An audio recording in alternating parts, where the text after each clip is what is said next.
బాంధవాన బహినిన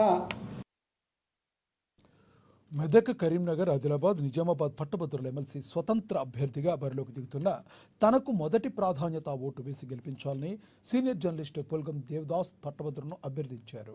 ఈ మేరకు ఆదిలాబాద్ పట్టణంలోని ప్రెస్ క్లబ్లో ఏర్పాటు చేసిన మీడియా సమావేశంలో ఆయన మాట్లాడుతూ పట్టభద్రుల నిరుద్యోగుల సమస్యలపై పూర్తి అవగాహన కలిగిన వ్యక్తిగా ఓ సామాన్యుడిగా అన్ని విధాలుగా న్యాయం చేస్తాననే నమ్మకంతో ఈ ఎమ్మెల్సీ ఎన్నికల్లో పోటీ చేస్తున్నట్లుగా ఆయన స్పష్టం చేశారు. తనకు ఒక్క అవకాశం ఇస్తే శాసన మండలిలో తన వాణిని బలంగా వినిపిస్తానని పేర్కొన్నారు. ముఖ్యంగా గ్రాడ్యుయేట్లు బోర్డు ఏర్పాటు చేయించడంతో పాటుగా ఉచిత విద్య, వైద్యం అందించేలా కృషి చేయడమే తన అజెండా అన్నారు. అలాగే రాష్ట్రంలోని గ్రాడ్యుయేట్లను బోర్డు పరిధిలోకి తీసుకొచ్చి గ్రాడ్యుయేషన్ తర్వాత 3 ఏళ్ల పాటు 10,000 రూపాయల నిరుద్యోగ భృతి ఇచ్చేలా, విదేశాల్లో ఉన్నత చదువుల కోసం పేద విద్యార్థులకు ఫీజులను ప్రభుత్వమే చెల్లించేలా పోరాటం చేస్తానన్నారు.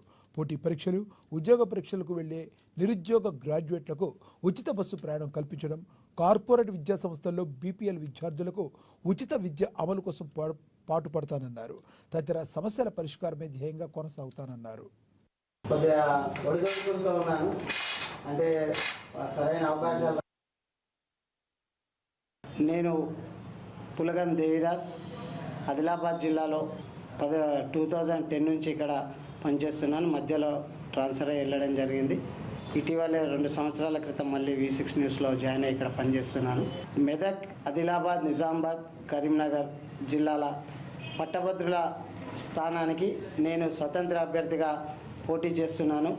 గత 30 ఏళ్ళుగా నేను జర్నలిజం వృత్తిలో ఆదిలాబాద్, నిజామాబాద్ జిల్లాలో ప్రధాన సమస్యలపై ప్రజలకు, ప్రభుత్వానికి మధ్య వారధిగా ఉంటూ ఈ సమస్యల పరిష్కారానికి ఒక నిర్మాణాత్మక పాత్రను పోషించాను.